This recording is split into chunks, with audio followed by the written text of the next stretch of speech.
ഗുണ്ടറ മക്കാം എന്ന പേരിൽ ഇപ്പോൾ കുറച്ച് വർഷങ്ങളായി ഇങ്ങനെ വ്യാപകമായി സോഷ്യൽ മീഡിയ ഒക്കെ ഉപയോഗിച്ചുകൊണ്ട് ആളുകളെ ചൂഷണം ചെയ്യുന്ന ഒരു സംവിധാനമാണ് നമ്മളിപ്പോൾ ദൃശ്യങ്ങൾ ഇപ്പോൾ നമ്മൾ കണ്ടത്.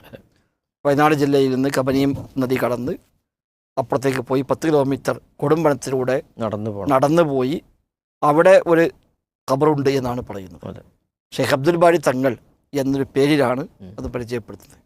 അദ്ദേഹം കൊടുമ്പനത്തിൽ പോയി അന്ത്യവിശ്രമം കൊള്ളുന്നു. എനിക്ക് ഇവർ ഒരുപാട് ന്യായങ്ങൾ അതിന് വേണ്ടി നിരത്താറുണ്ട്. അത് ആളുകളിൽ നിന്ന് രക്ഷപ്പെട്ടു പോയി ആളുകളെ ശല്യം സഹിക്കവയ്യാതെ അവിടെ നിന്നൊക്കെ പോയിട്ട് അദ്ദേഹം കാട്ടിൽ പോയി അവിടെ സ്ഥിരതാമസമാക്കി അവിടെ തന്നെ മറവാടപ്പെട്ടു എന്നൊക്കെയാണ് ഇവർ വ്യാഖ്യാനം കൊണ്ടുവരുന്നത്.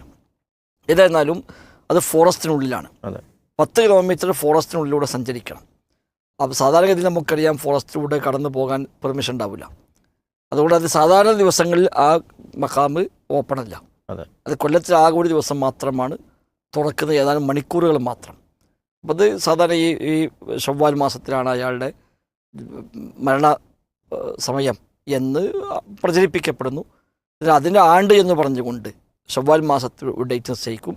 ആ ഡേറ്റിന് അവിടെ എല്ലാവരും വരാൻ ഫോറസ്റ്റ് ഉദ്യോഗസ്ഥന്മാർ പ്രത്യേകമായ പെർമിഷനൊക്കെ കൊടുത്ത് അന്നത്തെ ദിവസം മാത്രം വിശദമായ മണിക്കൂറുകൾ, ആ മണിക്കൂർ മാത്രമാണ് അങ്ങോട്ട് പ്രവേശനം ഉണ്ടാവുക. അപ്പോൾ അത് കാണിച്ചുകൊണ്ട് എല്ലാ ഭാഗത്തും ഇപ്പോൾ സിയാർത്ത് യാത്രകൾ എന്ന് പറഞ്ഞാൽ നമ്മൾക്ക് നാട്ടിൽ നിന്ന് ഒരുപാട് വാഹനങ്ങൾ അങ്ങനെ സംഘടിപ്പിച്ച് പോയിട്ടുണ്ട്. അപ്പോൾ കൊല്ലത്തൊരിക്കൽ മാത്രമേ തുറക്കുള്ളൂ, അന്ന് മാത്രമേ പോകാൻ കഴിയുള്ളൂ, അത് 10 കിലോമീറ്റർ നടക്കണം എന്നൊക്കെ പറഞ്ഞ് വലിയ എന്തോ ഒരു ത്യാഗം ചെയ്യുന്ന പോലെ അതിനെ കൊണ്ടുവന്ന് പ്രചരിപ്പിച്ച് വാഹനത്തിൽ ഒന്നാകെ ആളെ കൊണ്ടുപോയി ഇറക്കി അവരെയും കൂട്ടി ഉസ്താദന്മാർ മല കയറിപ്പോയി എന്നിട്ട് അവിടെ പോയി പ്രാർത്ഥിച്ചു പോരുക. അതിന് ഉദ്ദേശം സഫലീകൃതമാകും, മുറാദ് ഹാസിലാകും എന്നൊക്കെ പറഞ്ഞുകൊണ്ടാണ് ആളുകളെ കബളിപ്പിക്കാൻ ഇത്തരം ആളുകൾ ശ്രമിച്ചു കൊണ്ടിരിക്കുന്നത്. യഥാർത്ഥത്തിൽ ഓരോ അന്ധവിശ്വാസങ്ങൾ വ്യത്യസ്തമായ പേരിൽ വ്യത്യസ്തമായ രൂപങ്ങളിൽ കൊണ്ടുവരുന്നു എന്ന് മാത്രമേ ഉള്ളൂ. ചിലത് കാട്ടിലാകും, ചിലത് പുഴയിലാകും, ചിലത് നാട്ടിലാകും, ചിലത് ഖബറാകും, ചിലത് ഏതോ തങ്ങൾ ഇരുന്ന സ്ഥലം, തങ്ങൾ നടന്നു പോയ സ്ഥലം, തങ്ങൾ കാലുകുത്തിയ സ്ഥലം എന്നൊക്കെ പറഞ്ഞുകൊണ്ട് മരങ്ങളും വള്ളികളും കല്ലുകളും ഇങ്ങനെ പലതും ഇന്ന് അനുവദിക്കപ്പെടുന്ന സാഹചര്യത്തിലേക്ക് മുസ്ലിം ഉമ്മത്തിനുള്ളിൽ തന്നെ ഇന്ന് സംസ്കാരം വ്യാപകമായി വളർന്നു വരുന്നുണ്ട്.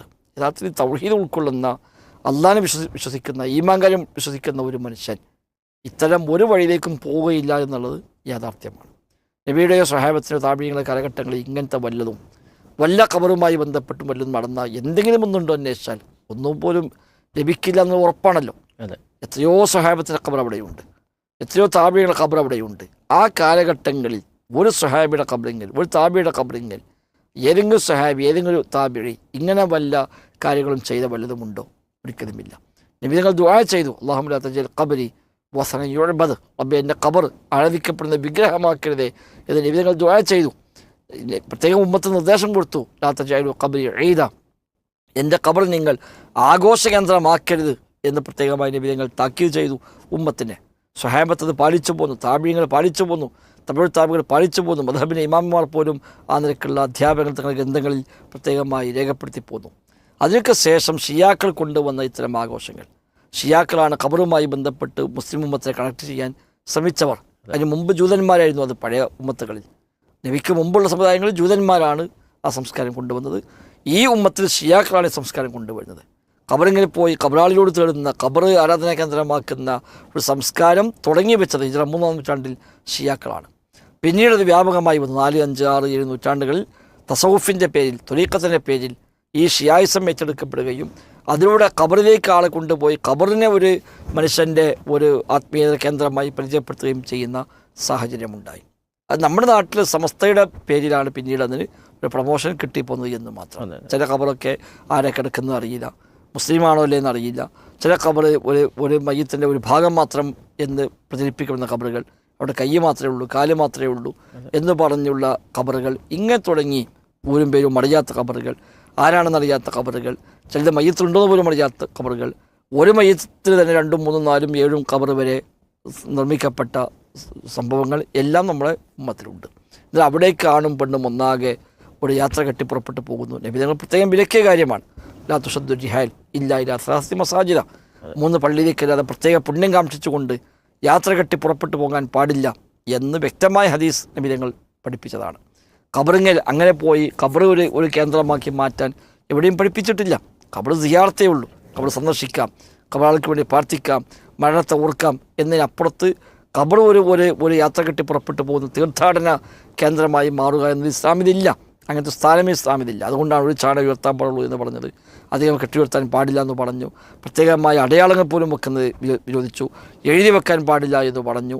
ഇങ്ങനെ ഏതൊക്കെ അർത്ഥത്തിൽ ഖബർ പൂജയിലേക്ക് വരാൻ സാധ്യതയുണ്ടോ ആ എല്ലാ കവാടങ്ങളെയും അടച്ച മതമാണ് ഇസ്ലാം. അതിനെല്ലാം മറികടന്ന് ആണ്ടുനേർച്ച എന്ന മറവിൽ അവിടെ ഇത്തരം എല്ലാ ആചാരങ്ങളും ഷിർക്ക്, അവിടെ തവാഫ് നടക്കുന്ന ഖബറുകളുണ്ട്, അതുപോലെ സഈ നടക്കുന്ന ഖബറുകളുണ്ട്, അതുപോലെ അവിടെ സ്ഥിരമായി പ്രാർത്ഥനകൾ നടക്കുന്ന ഖബറാളിയോട് വിളിച്ചു പ്രാർത്ഥിക്കുന്ന ജാറങ്ങളാണ് മിക്കവാറും ജാറങ്ങളൊക്കെ തന്നെയും ചന്ദനക്കുടങ്ങളടക്കമുള്ള കാര്യങ്ങൾ, അവിടേക്ക് നേർച്ച നേരുന്ന സ്ഥലങ്ങൾ, അവിടേക്ക് വഖഫ് കൊടുക്കുന്ന സ്ഥലങ്ങൾ, വലിയ കെട്ടിടങ്ങൾ പടുത്തുണ്ടാക്കി അവിടെ 24 ഹവറും ഓപ്പണായി കിടന്ന് ആളൊന്നാകെ വാഹനത്തിൽ വന്ന് ഇറങ്ങി ഒരു തീർത്ഥാടന കേന്ദ്രമായി മാറുന്ന സംസ്കാരങ്ങൾ, ഈ സംസ്കാരമൊക്കെ ഇസ്ലാമുമായി യാതൊരു ബന്ധവുമില്ല. ഇത് ജൂതൻ്റെ സംസ്കാരമാണ്, ഇത് ഷിയ ആശയമാണ്. അത് മുസ്ലിം ഉമ്മത്തിലേക്ക് പിന്നീട് പൊതുവൽക്കരിച്ചു കൊണ്ടുവരികയും നമ്മുടെ നാട്ടിൽ സമസ്ത എന്ന് പറയുന്ന സംഘടന ഔദ്യോഗികമായി ഇതിന് പ്രൊമോഷൻ ഏറ്റെടുക്കുകയും അതിന് എല്ലാ അർത്ഥത്തിലുമുള്ള അംഗീകാരം കൊടുക്കുകയും ചെയ്തപ്പോഴാണ് ഇത്ര വ്യാപകമായി മുസ്ലിം ഉമ്മത്തിലേക്ക് നമ്മുടെ നാട്ടിലൊക്കെ ഇത് കയറി വന്നത് എന്നാണ് അതുമായി ബന്ധപ്പെട്ട് സൂചിപ്പിക്കാനുള്ളത്. വല്ലാഹു അലം.